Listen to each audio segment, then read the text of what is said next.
So if you're old enough to remember the Oregon Trail, or if you're a fan of old games, then Oregon Trail is old Apple II, very old video game.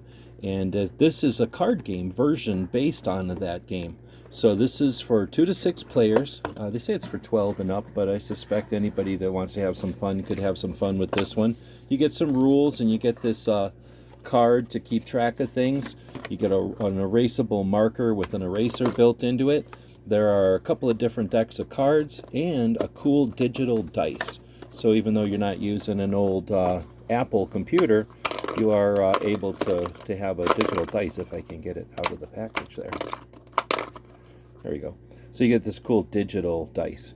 So we'll let somebody else explain the rules to you. It's essentially a card game based version of the video game, and it's a lot of fun to bring back memories, or if you just want to have a fun interactive game for a couple of people. Hope this helps.